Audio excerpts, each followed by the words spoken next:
김진표 민주당 대표 후보 앵커 집권여당인 더불어민주당이 오는 25일 전당대회를 열고 새 당대표를 선출합니다. 이번에 새로 뽑히는 민주당 대표는 중반기에 접어드는 문재인 정부의 국정 파트너로 또 2년도 안 남은 21대 국회의원 총선도 진두지휘하는 책임을 안게 됩니다. 출사표를 진 세 분 차례로 모시고 전국 구상 들어보는 시간을 마련했습니다. 첫순 서로 김진표 후보 나오셨습니다. 안녕하십니까? 저희가 이제 당권주자 세 분을 차례로 모실 텐데 오늘 첫 순서로 자리하셨습니다. 요즘 많이 바쁘실 텐데 좀 둘러봤을 때 선거 전 판세는 어떤 거 같으신가요? 인터뷰 사 경제 살리기가 중요하다. 그래서 경제대표, 유능한 경제정당을 만들겠다는 김진표에 대한 관심이 높아지고 있는 것 같습니다. 앵커 본인에 대한 관심이 높아지고 있는 것 같다. 이렇게 평가를 해주셨는데 선거 전만큼 본인의 강점을 드러낼 수 있는 시간을 저희가 마련했습니다. 짧게 본인을 한마디로 표현한다면 뭐라고 할 수 있을까요? 인터뷰, 개혁진표라고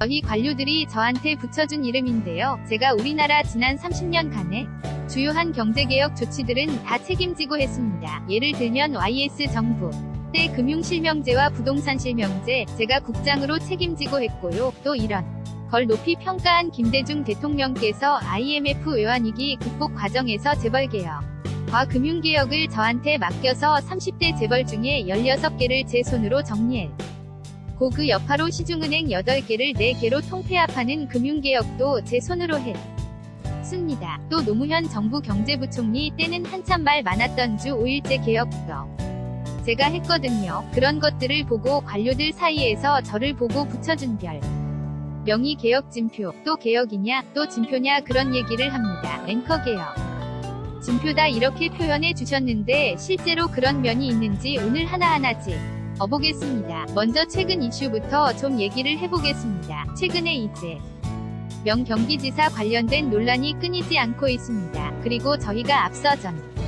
해드리기도 했는데 김경수 경남지사도 특검 조사를 받고 있는 상황입니다. 그런데 이 두 가지 상황에 대해서 위원님이 최근에 입장을 밝히셨습니다. 먼저 어떤 입장을 밝히셨는지 저희가 영상을 준비했는데 먼저 들어보고 얘기 나눠보겠습니다. 김진표 민주당 대표 후보 지난달 29일 대통령에게도 부담을 주고 있고 우리 당의 지지율 하락에도 상당한 영향을 주고 있습니다. 저는 이 시점에서 이재명 지사가 이 문제에 대해서는 이제 결단을 내려야 한다고 생각합니다. 김경수 지사가 한 일은 뭡니까? 정치 이는 누구나 하는 대통령 선거에서 자기 당 대통령 후보를 당선시키기 위해서 지지 그룹을 더 강하게 결속시키고 또 그것을 확산시켰는데 문제는 넌 정치활동이 제가 보기엔 전혀 위법한 게 없어요. 앵커 이재명 지사의 걔는 좀 당에서 나가야 되는 거 아니냐 이런 입장을 밝히신 것으로 들리고 그런데 드루킹 댓글 조작 사건 관련해서 조사를 받고 있는 김경수 남지사에 대해서는 좀 다른 입장을 밝히신 것으로 들립니다. 인터뷰 아니 전혀 다르기 때문에 그렇습니다. 왜냐하면 이재명 지사는 개인의 도덕성에 관한 문제거든요. 우리 이재명 지사 개인의 도덕성에 관한 문제이지만 이 지사가 경기도지사 후보일 때는 우리 당에서 많은 당원들의 비판과 욕을 먹으면서도 이 지사를 지키고 보호했습니다. 그런데 선거가 끝나고 취임을 해서 한 달이 넘었는데 의혹은 계속 불거지고 새로운 의혹이 추가돼서 이것이 당의 지지율에 영향을 주고 부담을 주니까 이 문제는 어떻게 당이 해결할 방법이 없거든요. 이재명 지사 스스로 해결해야 하니까 이게 몇 년씩 끌면서 당에 계속 부담을 져서는 안 되니 스스로 결단을 내려달라는 이야기였고요. 거기에 좋은 예로 서영교 의원의 예를 제가 들었습니다. 일단 탈당하고 모든 문제를 정리한 다음에 해명을 다하고 다시 들어와서 활발한 위정활동을 하고 있으니까요. 반면 김경수 지사의 경우에는 대통령 당선 시키기 위해서 저를 포함한 모든 당원들과 함께 똑같은 종류의 선거운동을 했거든요. 지지그룹을 확산시키고 또 강하게 하려고. 그런데 지금 의혹을 받고 있는 매크로인가 그건 아직까지 확인된 것은 선거 전 이후에 개발된 것이고 그것이 위법성이 있다는 것인데 그게 대통령 선거 때도 그런 방법으로 했는지 여부를 조사하는 거 아니겠습니까? 그런데 저는 그런 것이 없었다고 확신하고 있고, 그리고 김경수 지사를 제가 노무현 정부 인수위 때부터 잘 아는 사이입니다. 의도적으로 그런 것이 위법하다는 것을 알았으면 그런 거 할 사람이 아니거든요. 그런 걸 제가 확신을 하기 때문에 이 문제는 당이 적극적으로 나서서 지키고 보호해줘야 합니다. 왜냐하면 김경수 지사 의 문제는 도덕성의 문제가 아니라 선거운동 과정에서 우리가 보기에는 정당 한 행위가 위법이냐 불법이냐인데 이건 마지막 판정은 법원에서 내려지거든요. 그러니까 이걸 보호해주지 않으면 앞으로 누가 선거운동을 하겠습니까? 그러니까 이건 전혀 다른 사안이죠. 앵커 문재인 대통령 지지층이 좀 식되셨던 건 아닌가 이런 생각도 해보게 되는데요. 인터뷰 누구나 식하지 않습니까? 새 후보가 다. 그러니까 김경수 지사에 대해서는 다 똑같이 얘기를 하죠. 그런데 이재명 지사에 대해서는 왜 얘기를 안 하는지. 왜냐하면 저희가 당대표 후보가 된 뒤에 거의 매일같이 10여 명 이상의 당원들로부터 SNS에서 질책성 질문을 받아요. 어떻게 할 거냐?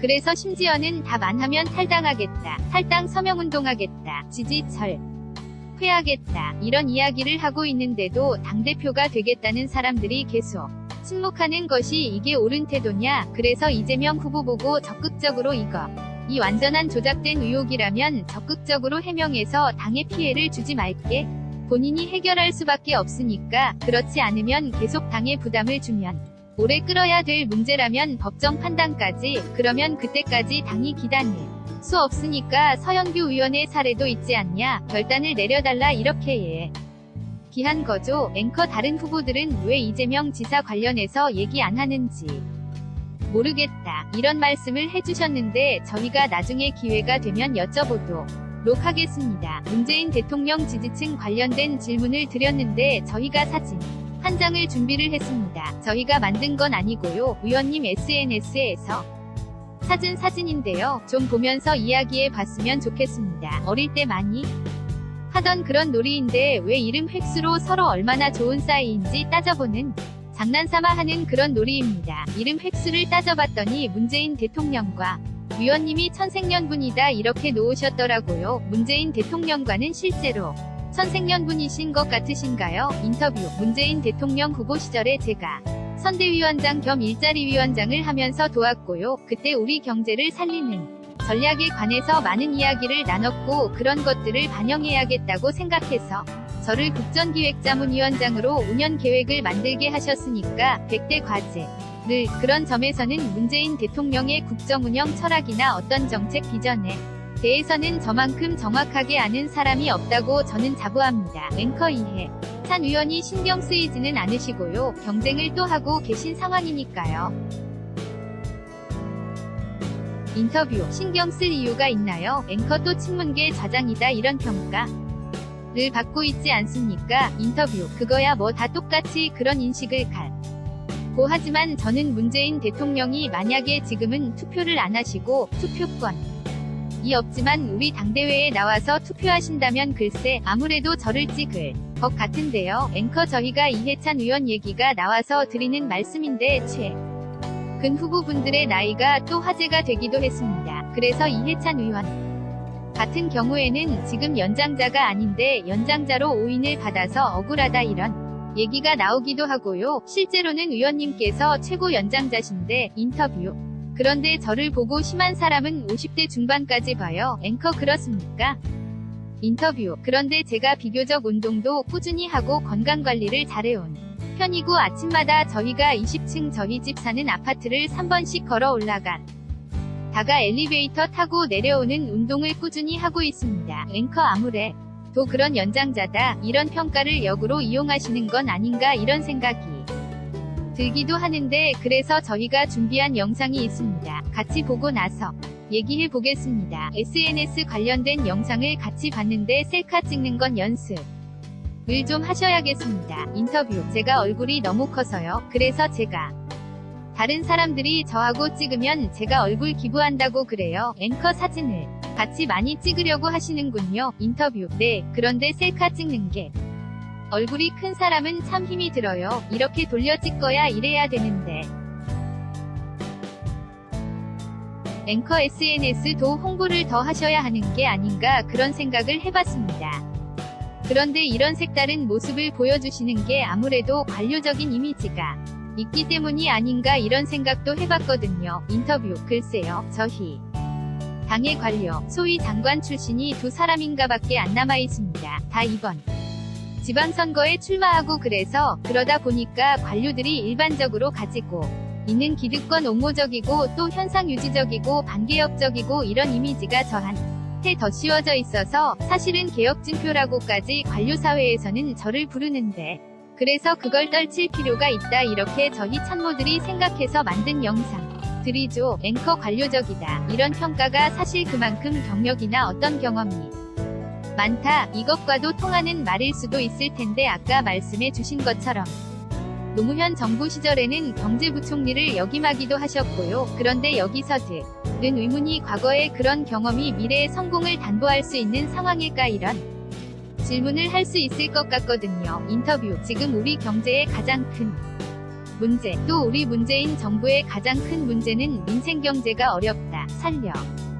달라. 경제 살리는 게 시원찮아서 지방선거 압승 이후에 지지율이 떨어지고 있다는 분석이 지금 지배적이죠. 그러니까 이 경제를 살리려면 어떻게 해야 되느냐. 우리 경제는 어제, 오늘부터 나쁜 게 아니라 지난 25년간 계속 내리막을 걷고 있지 않습니까? 그럼 이것을 반등시키려면 잘못된 성장 동력을 혁신시키는 그런 중소벤처 창업 열풍을 일으켜야 하고 그렇게 하기 위한 금융개혁이 시급한데 이것은 아무나 할 수 있는 일은 아니거든요. 나이가 젊다고 개혁을 잘하는 것도 아니고 금융개혁을 해본 경험이 있는 사람이 더 잘할 수 있겠죠. 성공과 실패의 경험을 함께 가지고 있어야 잘 할 수 있겠죠. 그런데 제가 그런 개혁을 해본 사람 중에 현재 우리나라에 있는 유일한 사람이니까 그래서 당의 대표에게 요구되는 가장 중요한 것은 다음 총선에 이겨야 하고 다음 총선에 이기려면 1년 8개월밖에 안 남아서 그 전에 피부로 느끼는 경제 성과가 좋아져야 하는데 그렇게 만들 수 있는 가장 좋은 방법이 우리 경제를 위해서 꼭 필요한 방법이 중소벤처 창업 열풍을 일으키는 것이고 그것의 가장 장애 요인이 금융기관이 너무 융자에 안주하고 있어서 융자에서 투자로의 개혁을 하도록 대통령과 다 의논해 서 5개년 계획을 만들었는데 정부가 그걸 제대로 추진을 못하고 있어요. 금융의 벽이 너무 두터워서 그런가 봐요. 그래서 이 문제를 당에서 좀 더 당정협의를 통해서 강하게 드라이브를 걸고 빨리 그 개혁을 할 수 있는 개혁 입법 조치들을 올 하반기 중에 만들어서 내년부터는 벤처 창업 열풍이 일어나게 하고 하반기부터는 성공 신화들이 많이 만들어지게 해야 된다. 그래. 야 후년 총선에서 국민들이 야 문재인 정부가 경제도 잘하네 희망을 걸 수 있네 이렇게 평가해 주시지 않겠습니까? 앵커 과거의 금융개혁 경험을 토대로 개혁 입법을 할 수 있다. 이런 취지의 말씀을 해주셨는데 그러면 지난 대선에서는 선대위에서 일자리위원장 맡지 않으셨습니까? 그리고 수의격이었죠. 국정자문위원회 위원장도 역임하셨습니다. 그렇다면 최근 정부에서 추진하고 있는 최저임금 관련 정책 그리고 근로시간 단축 정책 이런 것들을 추진하는 과정에서 나오는 어떤 부작용이라든가 보완책이 필요하다. 이런 목소리를 미리 알 수 있지 않았을까 이런 아쉬움도 있거든요.